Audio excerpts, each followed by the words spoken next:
thank you. Welcome, everyone. We appreciate your time in joining us today.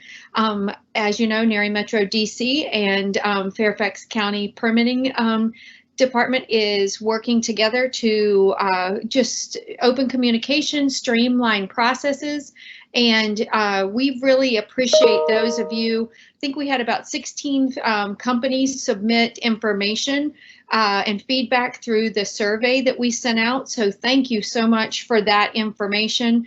It really does help to kind of better understand if there's any lapse or disconnect in the information being provided, and where some of those specific issues may come from.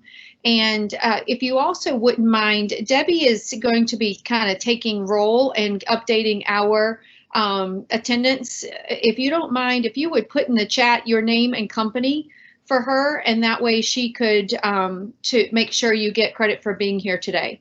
And without further ado, I will turn it over to Helman. Great. Thank you, Angela. It's really great to have everyone here this afternoon. Just quick introductions. I don't, some of you may know me, some of you may not, and ask our county staff to introduce themselves as well. I'm Helman Cast from the Director of Operations for Land Development Services, and working that noise again.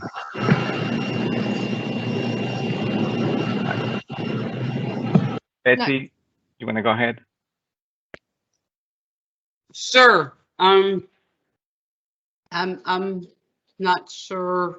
We're just doing introductions. Oh, sorry. I just came from another meeting and I haven't transitioned yet. Sorry about that, folks. I'm Betsy Smith. I'm with Customer and Technical Support Center, working with the staff in PAC in processing your permits. Betsy is the branch chief, basically, that oversees all the permitting for the agency. Steve? Hi, good afternoon. Steve Kendrick. I'm the manager of Permit Services, which includes the Permit Application Center. So we do the pre-screens and the permit issuance steps within Project Docs and within the workflow.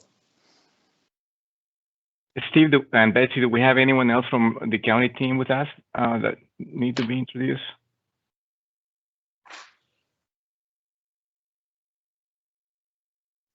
I think it's just the three of us today. Yes. Okay. Very good. Yep. Okay. All right. Thank you. Thanks. So, Angela, so what we have is we have the Excel file you sent to us with some of the comments that you've gathered through your survey, and what we're here to like to do today, if we have time, is go through these comments and get maybe more information about what was written. Maybe some of the folks that wrote the survey are with us here. It would be great that if we could get that feedback, and we'll try to give you as much information as we can as well. Is that a good way to start, or did you have any other thoughts of how you want to have this meeting? That is a fine way to start. One of the things I think too people might be interested in is any changes since our last meeting. I think our last meeting was in December. And any updates or changes, or even maybe potential changes that are coming would also be helpful. But I do think, jumping in and better understanding some of the information provided in the survey and getting more information from them if helpful, and kind of helping walk them through how they could address some of those concerns. Very good. And, if we don't have answers today for you, we'll walk away from this meeting with that information, and hopefully at our next gathering, or even before that, we'll try to, respond to your questions. So what I'll do is I'll share my screen, and we'll take it from top to bottom. And Betsy and Steve, Betsy, do you want to lead through the questions, or Steve, how would you want to do this? Either way, Steve can take the lead. He's the man with most of the answers anyway, and then Helman and I can jump in. Okay. Very good.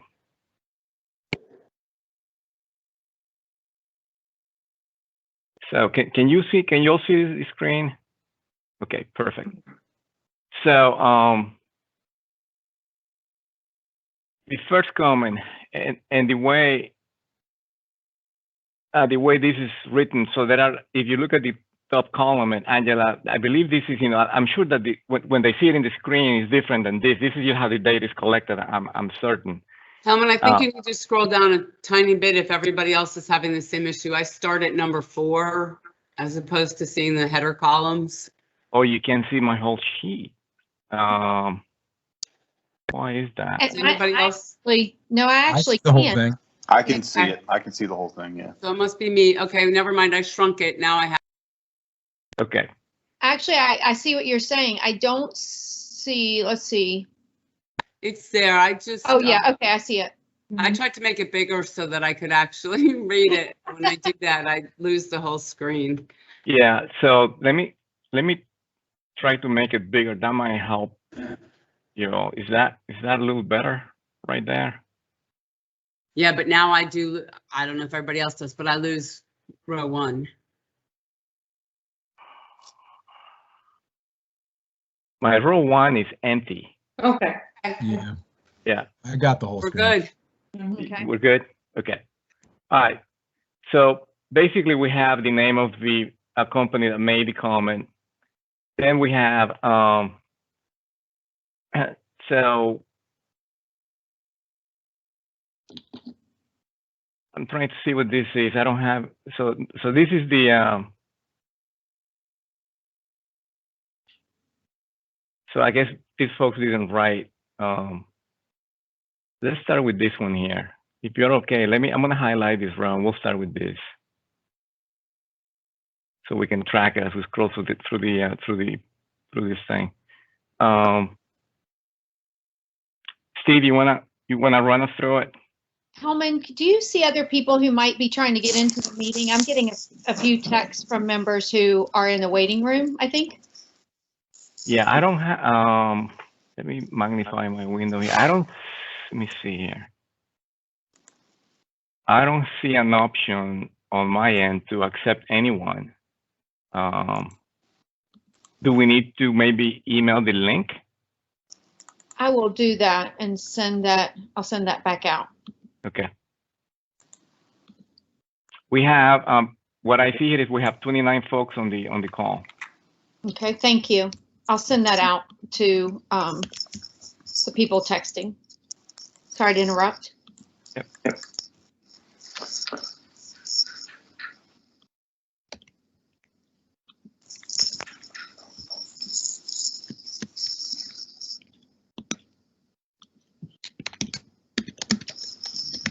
So the concern here is a little more intuitive, please. Ability to verbally or email or communicate with the reviewer of the particular project for all mayor departments on inside and building.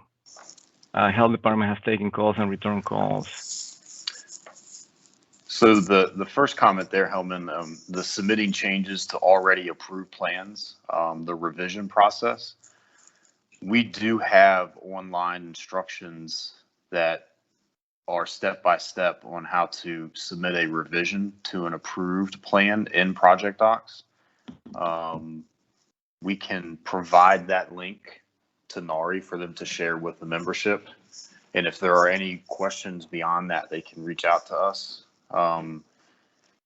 It says it needs to be a little bit more intuitive, but I'm not really sure where that comment is going. It is a step-by-step instruction guide.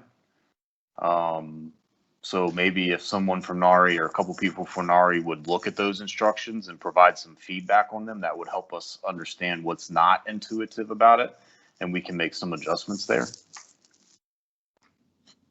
And forgive me, Steve, I missed the link you were referring to. I'm trying to take notes, but I was distracted.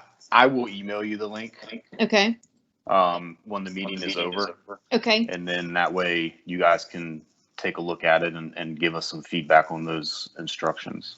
Okay. And if you are the person who submitted that and have any feedback on ways to help make that intuitive or more intuitive, we would welcome that, and we can set up a task group to take a look at that as well. Great, thank you. And then There was a second comment there, Hellman, regarding contacting the reviewers. There is a link on the webpage also for contact information for all the building reviewers. It doesn't include zoning and it doesn't include site, but we can provide that link as well. It's right on the fairfaxcounty.gov FIDO homepage. Provides an email address and a phone number.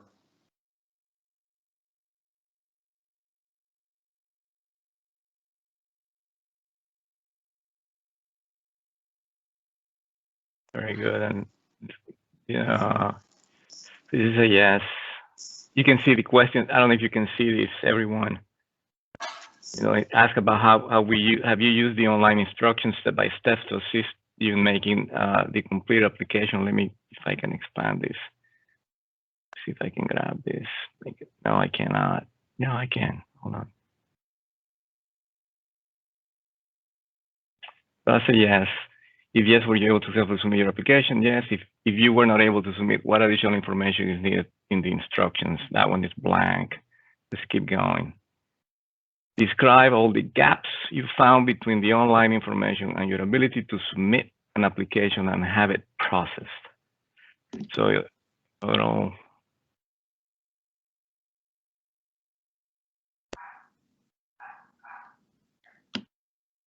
okay.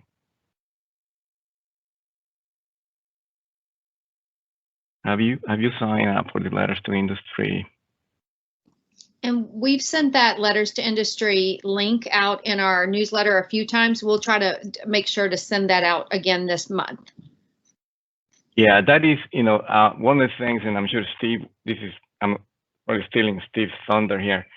That's one of the things that we wanted to make sure that folks sign up on it. That's a lot of good information in that, you know, letter to industry. That is key. That is absolute key for information and, you know, changes that are happening. Yeah, that's how we communicate all of our changes. Like when the code update goes into effect, and once we have that date, that's going to be communicated out through a letter to industry. So, and that's going to be coming soon. The only thing we know right now is what we've been told is summer. We don't have an actual date, but when we do have that date, it's going to go out via the LTI process. So it's imperative to stay informed to sign up for those letters to industry.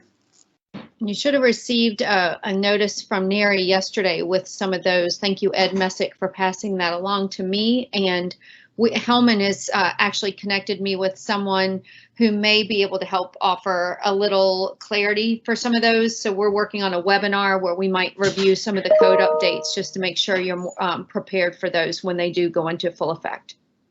Right, with the state, right? Yeah. Yes, with the state. Hey, so what I think we're going to do, it might be more productive if we went down through the columns, but let's finish this row and then we'll come back and then we'll stick with, you know, with one column and we'll go down, and that might be a little faster here, but just keep going. Agree. So next question is how many one-story additions under 200 square feet of disturbance permit have you pulled and how many calendar days? So this is less than 30. Okay. How many? This is blank. This is over 25 square feet of disturbed soil. And this one here, how many deck permits? That's nothing. Okay. Let's go back to the beginning, and what we'll do is we'll go from top to bottom. That might be that way we're consistent. Because some of this might be some, you know, repeated comments. Right.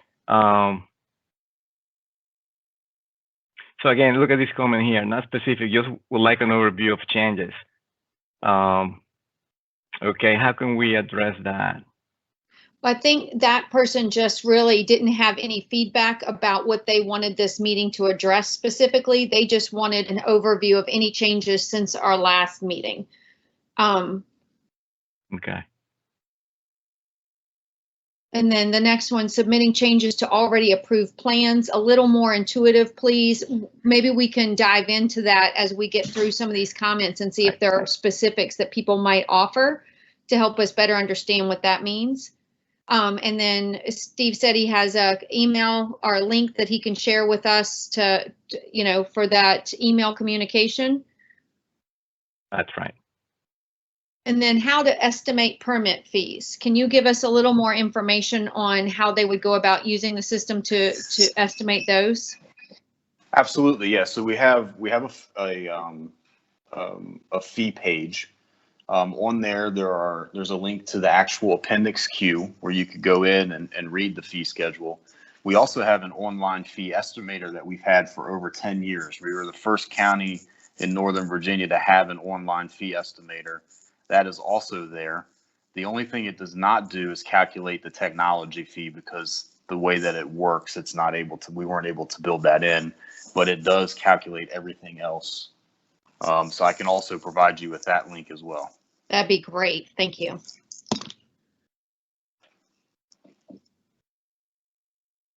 Maybe this is more complicated than it needs to be. And just for group awareness, the technology fee is a simple 4% of your permit fee. So once you have used the fee estimator and Appendix Q to calculate your fee, it'll be a straight 4%.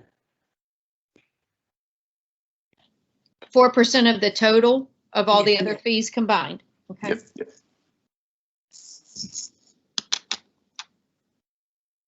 So the next comment, I let Steve speak, but what I see is that there is no specificity. I mean, what it says is that paper is more complicated. It should be faster. We get that, but specifically, what about it? Yeah. Any other thoughts on that? Anyone? I I think could offer an insight into that I had doing a permit this past 2 weeks. Walking the permit through and sitting in front of the reviewer during that process, and there's an exchange of communication happening back and forth. And so it makes it fast and it makes it quick.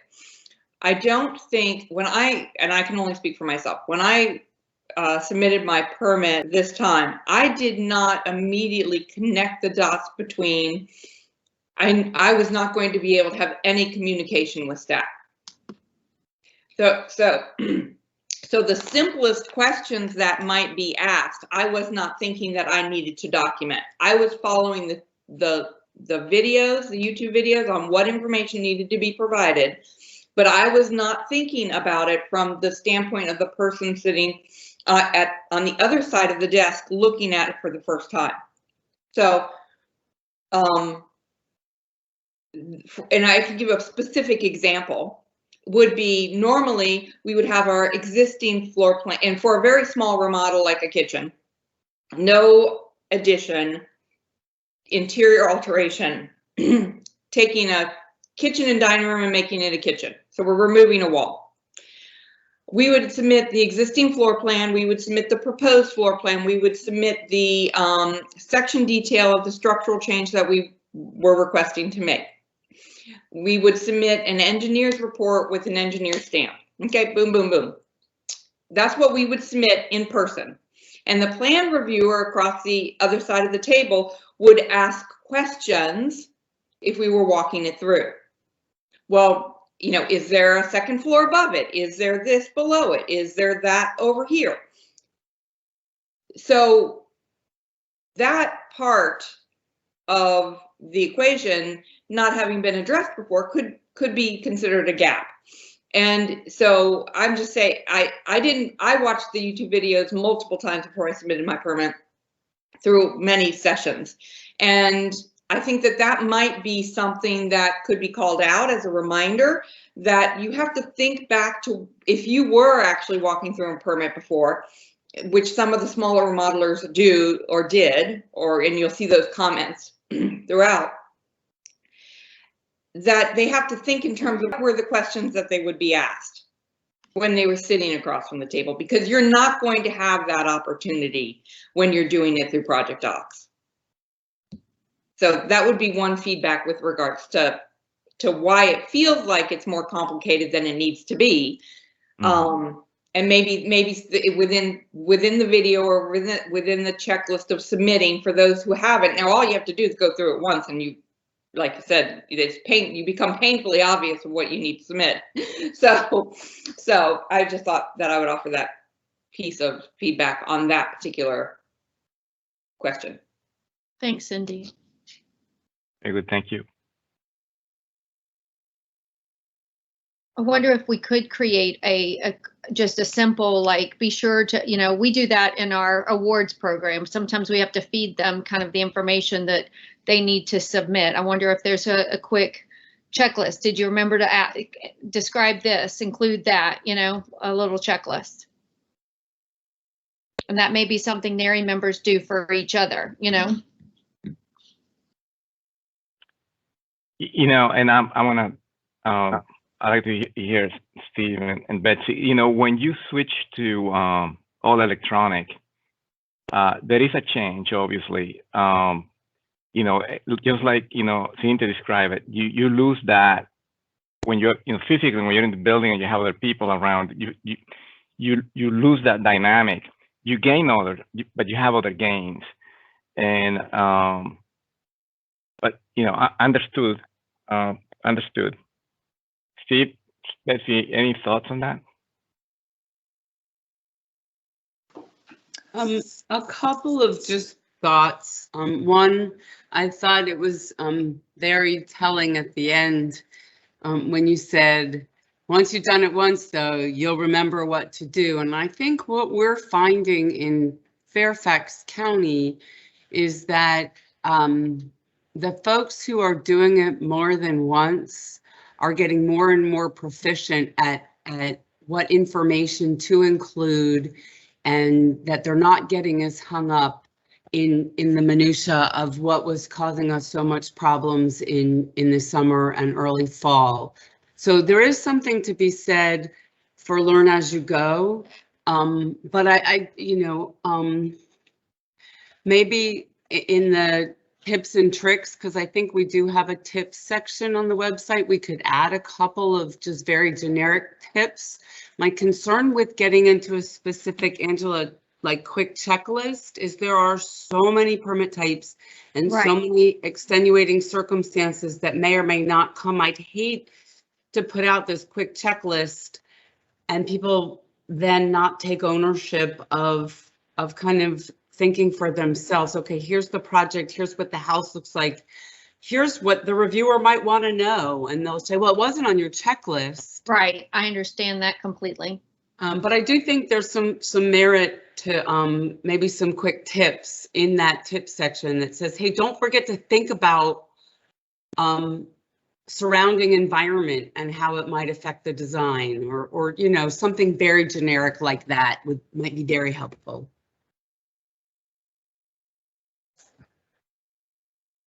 Very good. Thank you, Betsy.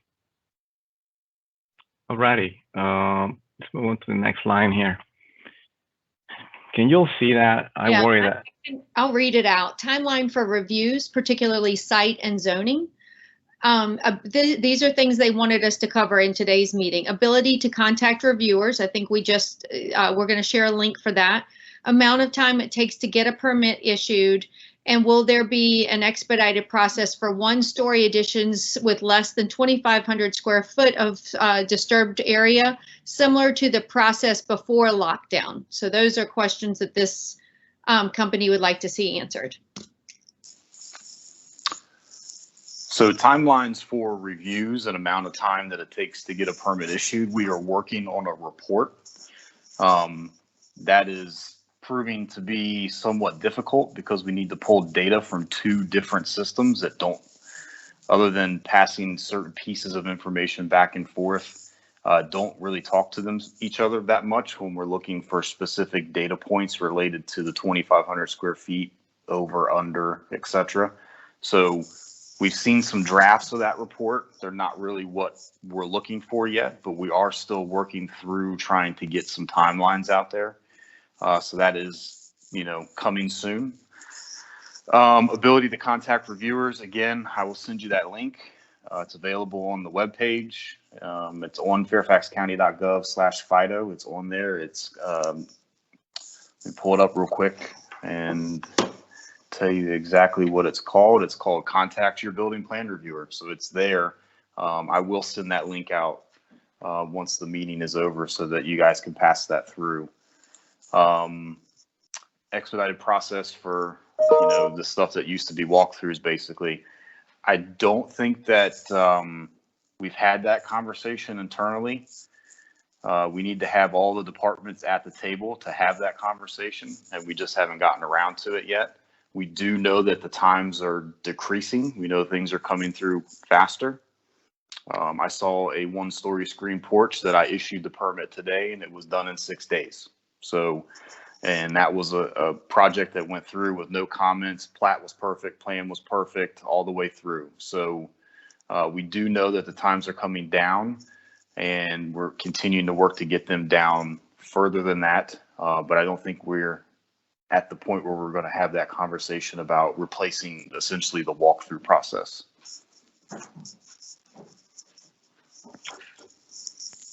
And then again, being able to talk to a reviewer, you've mentioned a few times that you have a link for that, so we'll get that out to folks. Do residential critical structures and what was previously known as walkthroughs merge into one permit category? If so, what was the turnaround time frame for reviews?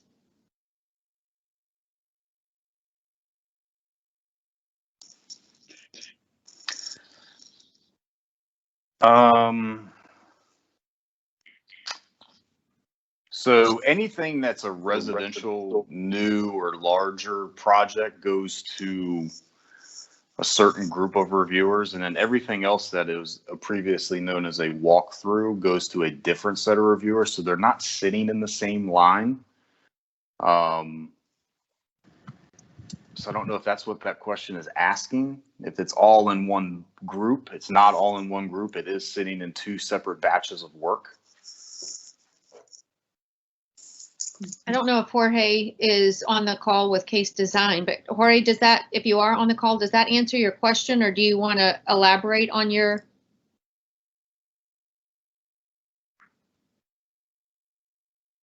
Does anyone else have questions pertaining to this? No, but I still feel like we haven't really addressed the question before being able to talk with a reviewer or talking with staff, because it's already been mentioned here twice, and I think that we need to specifically maybe talk about that for a minute. You can email the LDS email address. You can call the numbers listed on the website. You end up in a loop on phone calls of just being reverted back to the website. And you don't, to get a clear response back via email, it can take 3 or 4 emails back for an email to answer the question that you were really asking. That could have taken 2 seconds to answer, be done, and just move on from it.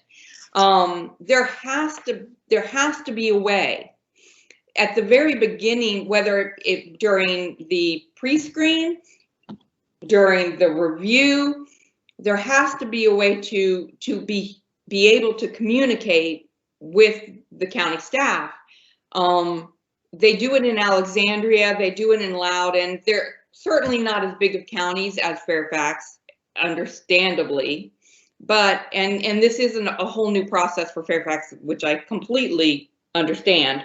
But even if someone needs to be able to be reached on a daily basis, even if it's one person per day who's fielding phone calls, to get rid of the ones that are just very simple, because there are gaps when you use project docs in some of the items, particularly for first-time users, for first-time people going in for the permit. And like Betsy said, if you've done it once or twice, you start to really become comfortable. Oh, I'm going to have to do this.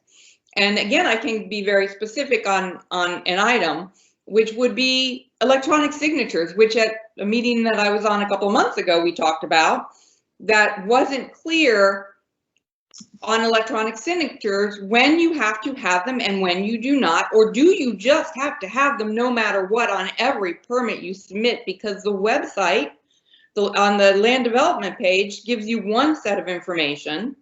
And in the YouTube videos, I personally couldn't find it called out specifically that you have to have an electronic signature on every permit you submit.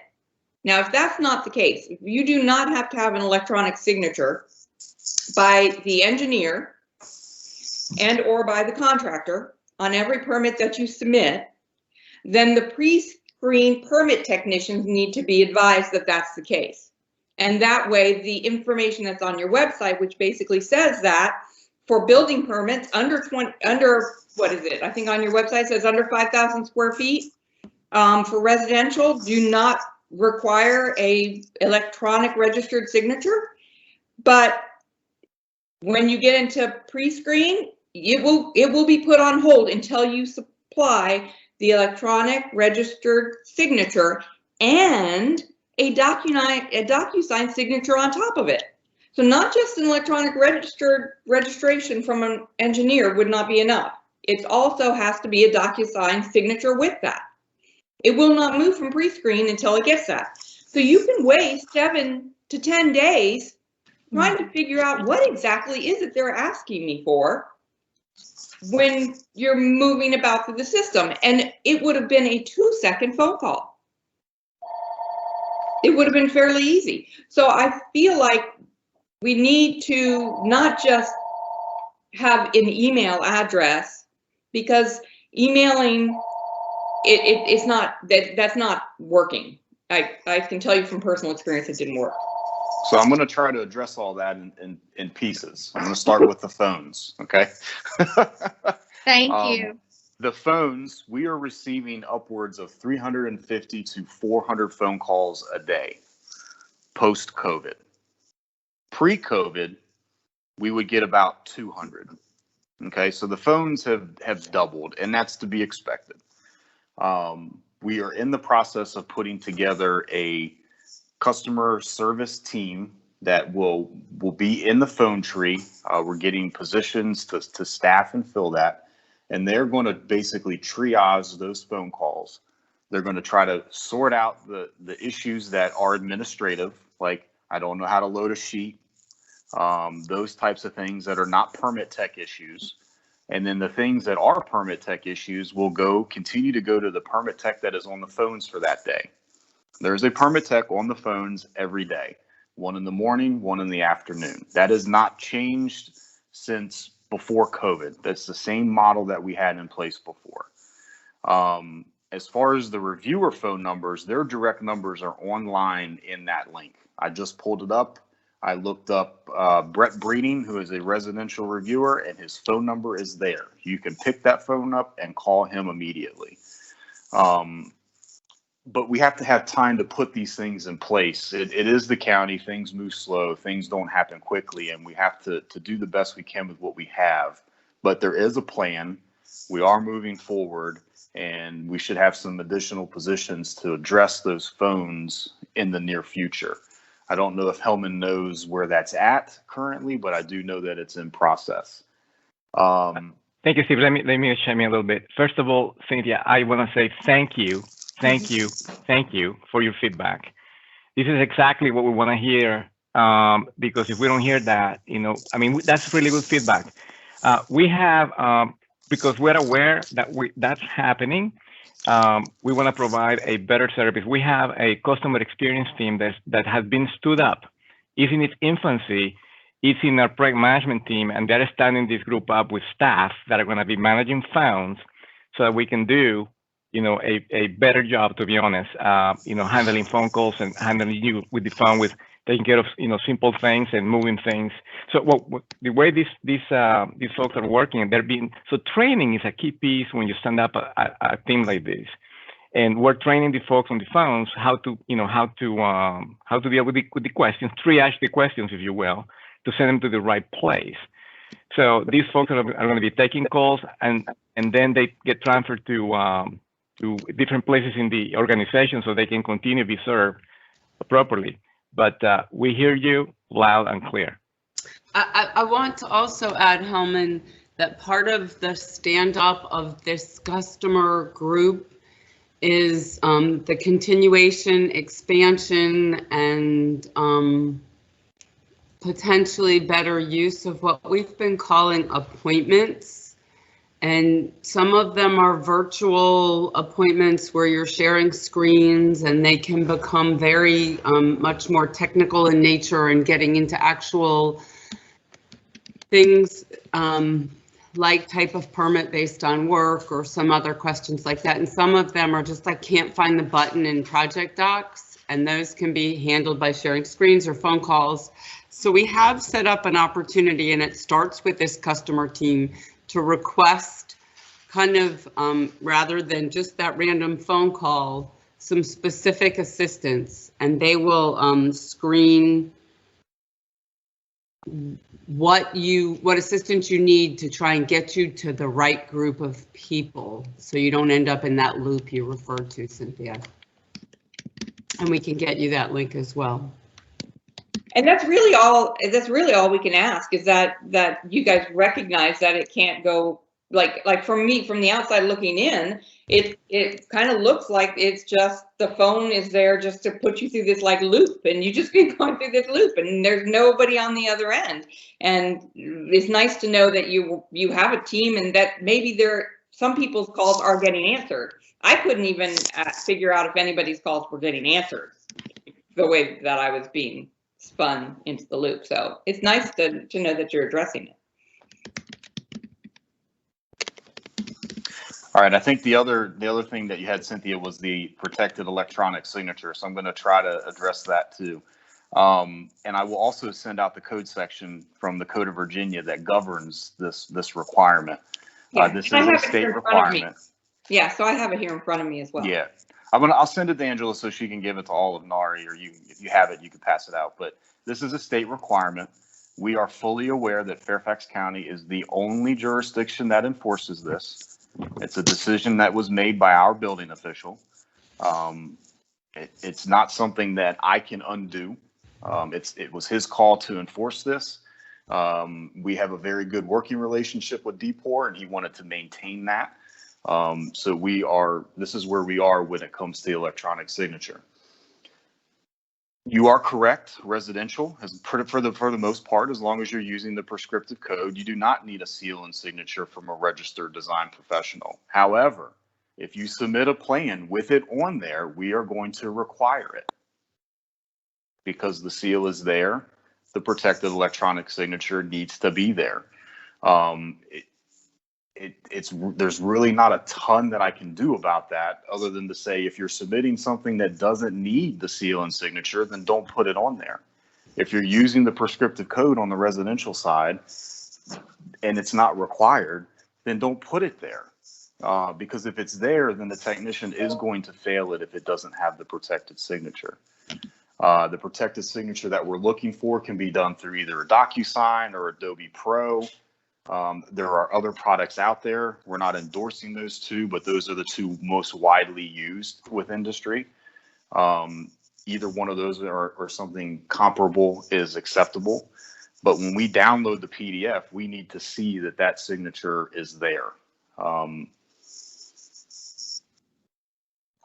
I wonder, Steve, would it be helpful? I mean, I know you guys have done a lot of YouTube videos, and they're excellent, by the way. I watched them all. What about just like not even a 5-minute, but just something that says that? Because yeah, I really skirted right over it. First of all, let me just say I appreciate that you've watched all of our videos, because a lot of times we hear that people just flat out didn't watch them. But I appreciate that suggestion, and I will work towards putting together something to put online regarding the protected signature. Cindy's watching your YouTube videos on Friday, Saturday night.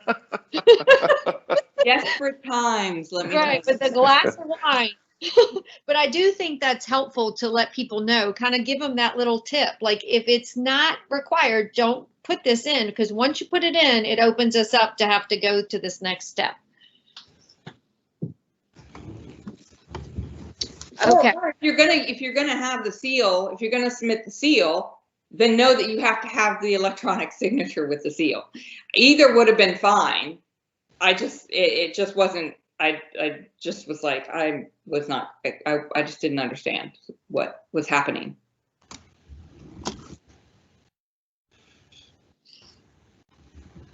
Okay, so do we feel like we've adequately answered the question on communication?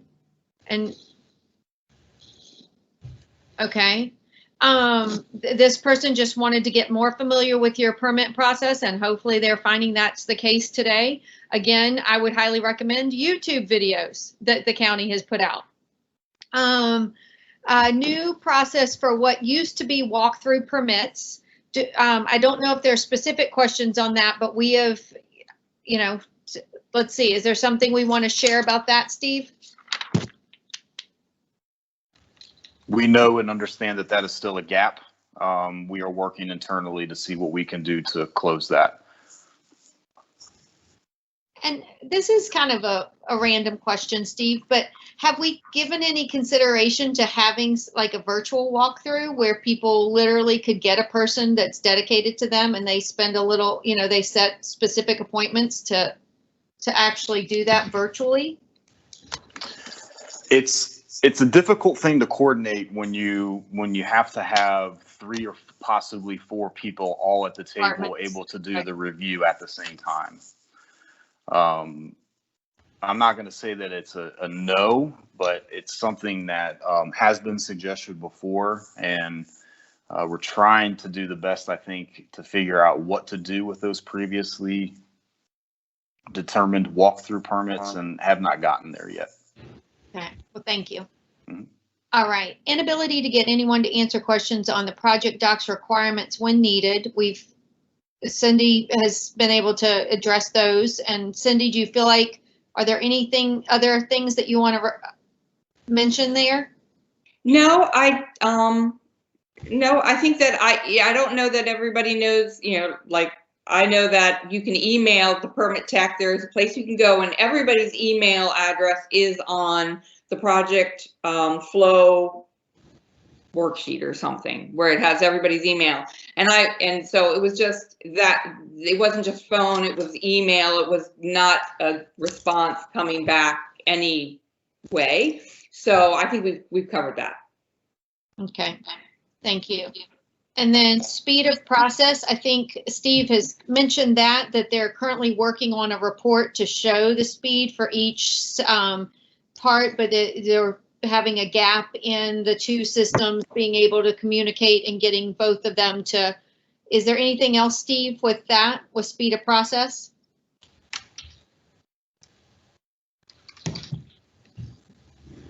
I don't think so. I think we've touched on it. I don't know if the person who asked the question or made the comment is on and feels like we addressed it, or. So if anyone's on from Hopkins and Porter, I don't know if Ken's on or anyone.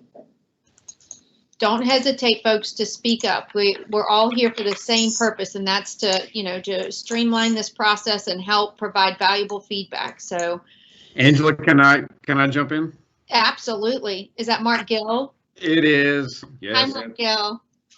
So, Helmut and crew, I beat you guys up pretty bad over the summer when things were really going terribly. I just want to feedback a little bit. We put a project through in December that over the summer took us, a similar project took us 12 weeks to get a permit, and we got that permit in just under 4 weeks in December. And we put what would have been a walkthrough permit a year ago in the system about 3 weeks ago. Over the summer, we did a similar project. I think it took me 8 weeks to get a permit, and we got that permit in just under 3 days. Oh, wow.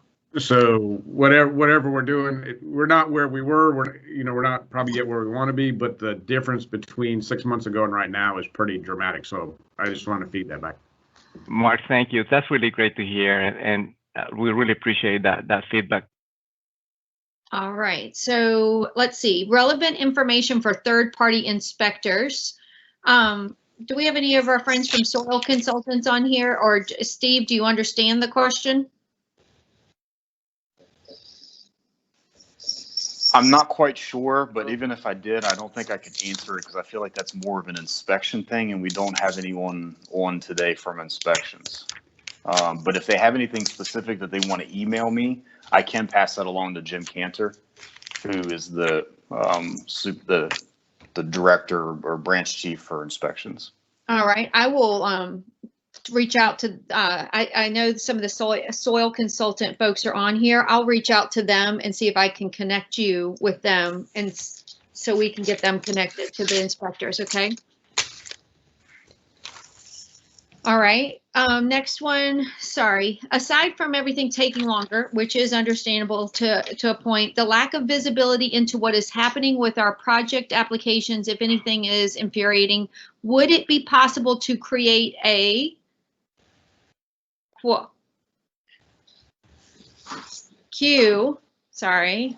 Let me see if I can, I'm working it, hang on. That's okay. You can also wrap the text. If you go up and click on the C up above, you can wrap the text. If you highlight that entire column under C, and then right above the C, you'll see wrap text.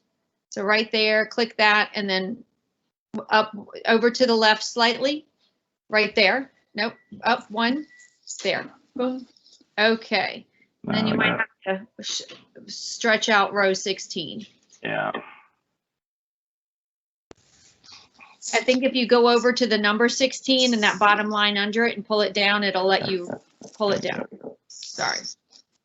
Okay, queue that is visible to applicants to at least see where they are in line, and there's movement in the review. I think we've all kind of gotten used to those time things that let you know how long something might take to upload, or, you know, is that an option for, you know, something to consider? Can we see, you know, where we are in queue and how much longer it might take? So I'm pretty confident in saying that in our current software and its abilities, that is not really an option, to be able to like go online and either punch in a permit number and have it tell you, you know, your number 32 in line, or to have a running list. It is something that we can have a discussion with the vendor that is helping us put together our new software, which I'm also currently working on, and we can see if there's a way to do that through some type of report. But in the current software, we can't get there. Okay, thank you for acknowledging the question, and good luck with that new system. All right, so let's. I will add, and again, I don't think this really helps this group, but the commercial plan review has a page that talks about general turnaround times. I'm not sure how frequently it's updated, and it's not project specific. So again, I don't know if that's really helpful to this group at all, and it is not project specific. So I'm feeling like that might not be what this applicant was looking for. Right, and I'd be happy to share that link to that web page. Just, I mean, some people, it may be helpful for them to manage expectations for their clients. In general, this is what it's taking. Yeah, it's a totally different group of reviewers, so it may not be relevant to anything residential. Got it. Yeah. Okay, so now we're over to asking people if they've actually used the step-by-step to assist them, and several of you have, which is great. A few, we've got, you know, a handful of no's there. And then, were you able to successfully submit your application? And it looks like there was one there, number 6, who may have had trouble even though they did follow the step-by-step. Another one there, number 12, same thing. So I'm not sure if there's anything there that they may be able to. So we asked if there was additional instructions needed.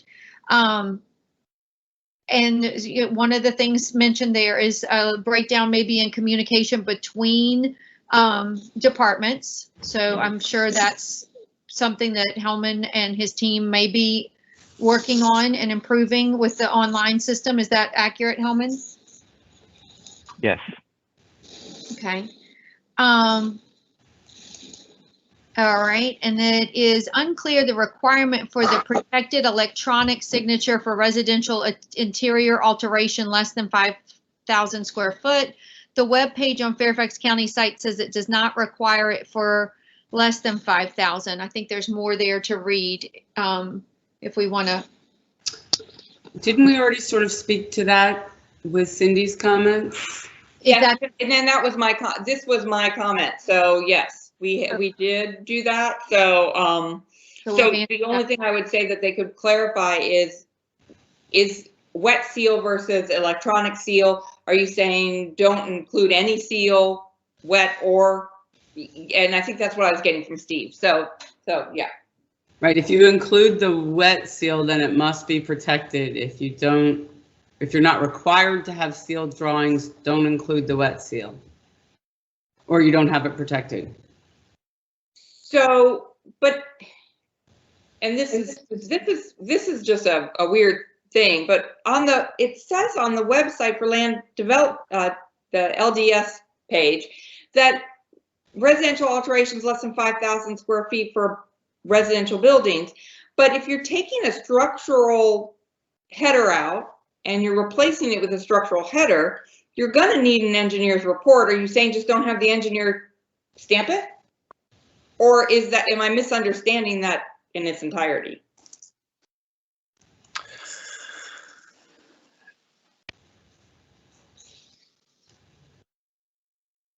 What I'm saying, I don't want this to get misconstrued, so I'm gonna try to figure out how to say this as best I can. If you are taking out a header and you are putting one back in and you are following the prescriptive code, the Virginia residential code for that span, that load, and you're putting in a beam that is wood, not steel, because steel's not in the prescriptive code, then the seal and the signature are not required.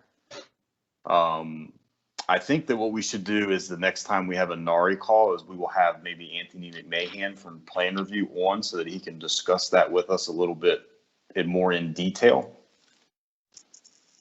I feel like we're having these meetings now like every 2 months. If we need to have another one maybe in 30 days, we can get him to come to that meeting and he can explain it a little bit better. Mm-hmm. Sounds great. Okay. Cindy, call me. Yeah. Call me. Oh, okay. And that was Helmer? Mark. Yeah. Oh, okay. Who was that? Whose voice was that? I know, right? If you need contact or connecting, let me know. I'll link you together. All right. So now we're over to the question, any gaps between the information and your ability to submit an application and have it processed? Okay, so the first question, or the comment there at the step, what choice below describes your project? What category do we choose if doing a bathroom or kitchen remodel that does not involve moving walls or is non-structural? Choosing kitchen or bathroom remodel, that includes removal or creation of any walls. Prompts instructions to submit e-plans. But what about projects for which no plans are required? Can there be a better way in the process to alert us to when plans are required and when they are not?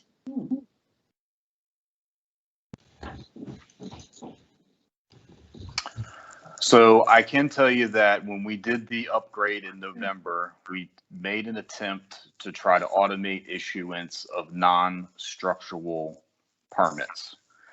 We could not get there with the software. The problem that we had is that if you clicked that button that said I'm non-structural and you got your permit issued, and then you went out there and you realized that it was structural, you would have to apply for a second permit and pay another fee.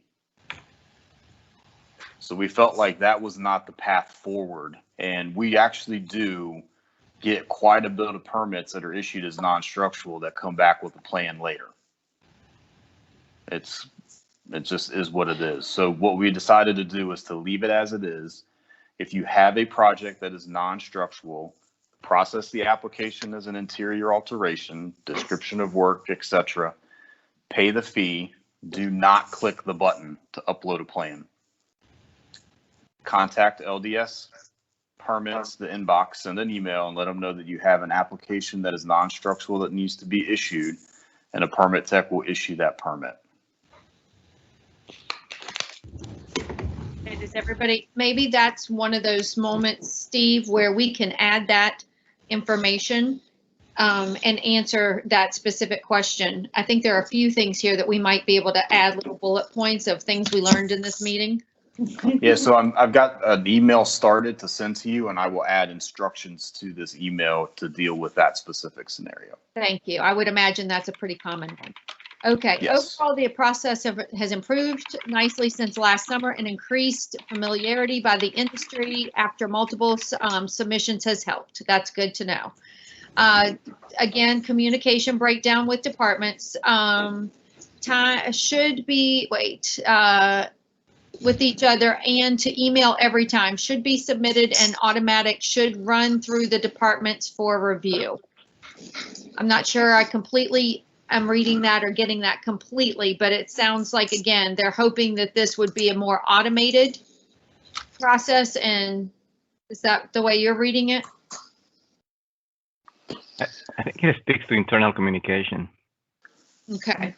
Yeah, but there is one thing at the end of that I want to address, and that's the trigger to issue automatically. Again, this software has limitations. That is one thing that it cannot do. It's unfortunate that it can't do it. I can tell you that auto issuance is something that we can address in the new software, and is high on the list. Thank you.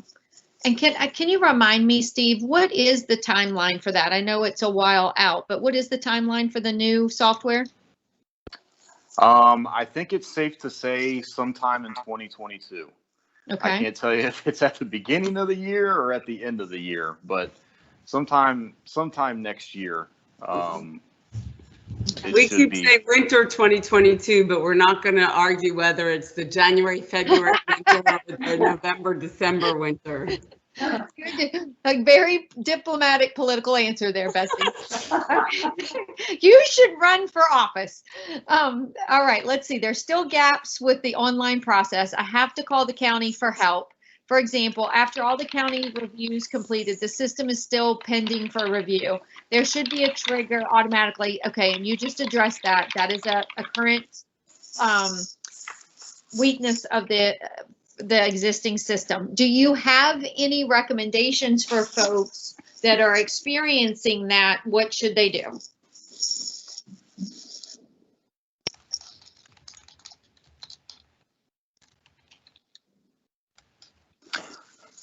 I'm sorry, I lost audio there for a second. All I got was experiencing. So here again, the question comes back to that automatic issue, and that the project has gotten through all the departments, and it still shows as pending review, and there isn't the automatic issue. So when that happens, I imagine they just need to send an email to say this is kind of stuck. Can you kick it out? Right. So let me try to. So on residential, for example, if you have a deck permit and it goes through the process and it's approved by all the people that it needs to go to, building if required, site zoning, health if required, and it goes to this step called review complete. When the technician grabs that workflow step in Project Docs, if everything is approved on residential, we issue it. As long as the fees are paid, the contractor's accurate, reviews are approved, it's issued right there on the spot. If for some reason there's an unpaid fee or there's an administrative review for something that needs to be addressed, we move that to what's called the batch stamp phase or the batch stamp stage or step. And an email will be generated by Project Docs. It is a very general email because the system can't manage and have dynamic emails. So it's an email that says, make sure your fees are paid, make sure your conditions are met, and once that happens, please email such and such to get your permit issued. I would say that on a daily basis, we have 100 to 120 permits come through the review complete step. And I'd say the issuance on the residential side at that step is very high. I'd say probably 75, 80% of those permits are issued the same day that they hit that step. The most common thing that it gets moved to the batch stamp and not issued for is unpaid fees.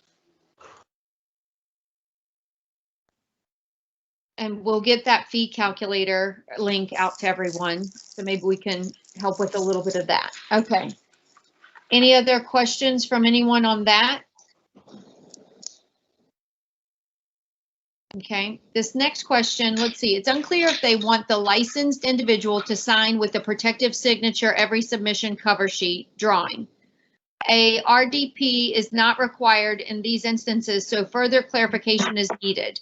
It appears during pre-screen, the condition requiring it was limited to new commercial and not R5 interior alteration, but unable to reach any human to clarify. Unable to get a response back from a query in project docs commenting, unable to get a return call after leaving 3 voicemails. Okay, so Steve, can you help with that one? I want to say, I think he already did, because this is part of the continuation of the electronic protective signature RDP question that he already did. Okay. See something else in there. I do think it's the same thing, but I do want to address one thing that I see in that comment, and it's about the new commercial. So you will see certain aspects and things that you guys do on the residential side when it comes to comments and stuff like that. There is a column that says new commercial building. That is because we leveraged existing workflow to build things for the residential side. It was the fastest and most cost-effective way for us to build workflows to go all electronic. So if you see something that says new commercial on a residential permit, it's more than likely something that is there because we had to leverage existing workflow. Thank you. Mhm. All right, is there anything else there that we need to cover? I feel like you've covered the signatures. And we need more folks to sign up for the letters to the listserv to get that direct information from the county. And then how many 2-story additions under 2,500 square feet disturbed soil have you pulled in the time frame that we gave? I think that was November 15th. So, and then there we show 10 with the average. It took 4 to 8 weeks. Is that kind of what the time frame is? That what you guys were anticipating hearing back as feedback?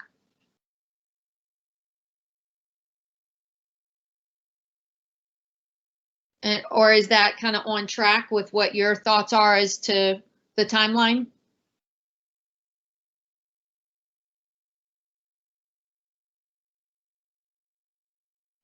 I think when it comes to the timeline, it would also be helpful to know, like, maybe when some of these projects came in. Mm-hmm. Obviously, I would totally agree that if it came in last summer, you're going to see times like that. And I'm we not seeing specifically it. Yeah. At the top for them to think about things that were submitted after November 15th. So since November 15th, they have submitted, if they followed that, they submitted 10 and it took an average of 4 to 8 weeks. What's the target there, Steve? Can I ask? As fast as possible. I mean, that's a realistic target. I think I'd have to go back and talk to the building division and zoning just to kind of see where they're at. But I think a couple weeks would be the target. I mean, I think 4 on something like that is, I think it should be less than that. And I will, one of the things in the report that we're gathering, that we're struggling with gathering, I will caveat that we are going to consistently caveat that time frame is from a successful pre-screen review, because we are doing pre-screens in a day.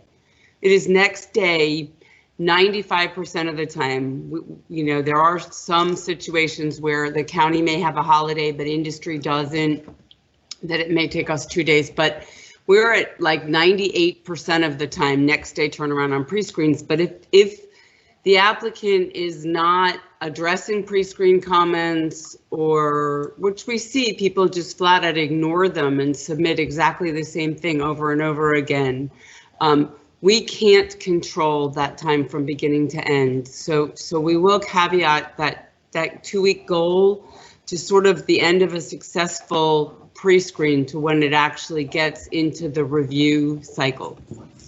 You guys could also work on our industry taking the same holidays as the county. Just kidding. That would be fine with me. Right. I think it'd be fine with everyone on this call. All right. It is, you have to remember though, that is something that the county is learning to deal with, because historically, when we were closed, there were no permits coming in. There weren't, nothing was happening. And so when we're off, you all are still working a lot of the time, weekends, holidays. And so we are learning as managers and as staff how to balance that and manage that into that same workflow and turnaround time. It's different. Yeah, it's like coming back from vacation to all those emails and things that bombard you while you're out. Yes. All right. Anything here? I think this is more internal for you guys to use, but this is feedback from folks on, the timelines for what they're looking. And that is it? Yeah, that's it.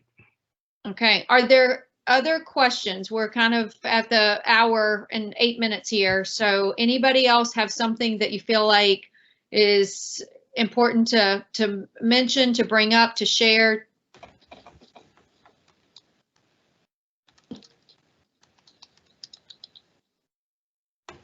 Ray Williams here with Curbio, and I'm just going to comment on one of the things that I saw on the Excel spreadsheet that you had there. Somebody had something about something being in a floodplain zone, being in permit for 5 months or so. Is that an issue of not getting through pre-screening, or is that an issue of just being in sort of a special zoning? I tend to run into it when we're in historic districts or things like that. Is that one of those things, or is that a function of not having your paperwork straight? So I can take that one, Steve. Maybe a combination of both. So if you are working in a floodplain, you need what's called a floodplain use determination from our site plan review folks, or our site review folks in SDID. That would be the same folks if you actually were over the 2,500 square feet and needed a grading plan. And the reason I say sort of a combination of both is their process on reviewing these floodplain use determination letters is 6 to 8 weeks. So right there, you've lost almost 2 months. And then depending on their findings, sometimes there are legal documents that have to be executed following that determination. And then the flip side of that, where I say both, is it may be that the applicant didn't know that, understand it, and back to that communication that we're working on improving. How can we make them understand what that need is ahead of the application and get them kind of into that process sooner and more efficiently? Excellent. So are you guys working towards putting in somewhere those special use cases, or is it just, hey, this is the first time I've run into a historical district, or the first time I've run into a floodplain, and you just got to kind of trudge through it?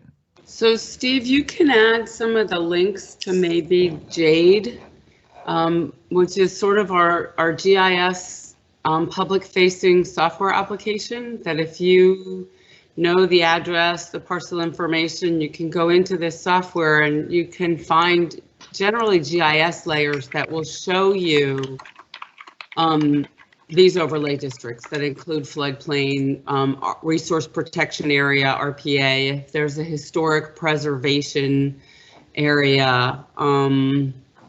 What other overlays might we have, Steve?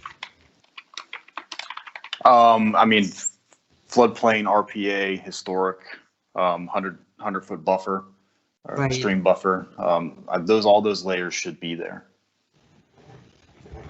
So in the documentation we can send you a link to that, which is on the county's public-facing website. Great, thank you.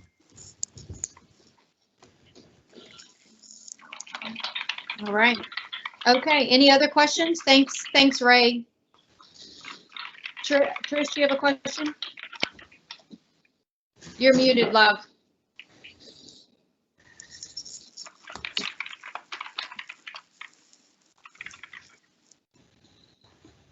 How do we unmute Trish?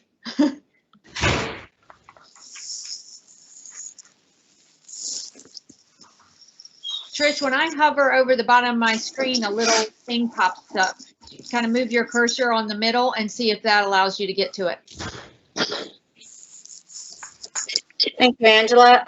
I guess it was something that someone texted me because they can't seem to talk either, is that if someone does have a question when it comes to floodplain, on that contact sheet that Steve spoke about earlier, is there someone that people can reach out to regarding floodplain issues? We can include that in the documentation, but I believe it is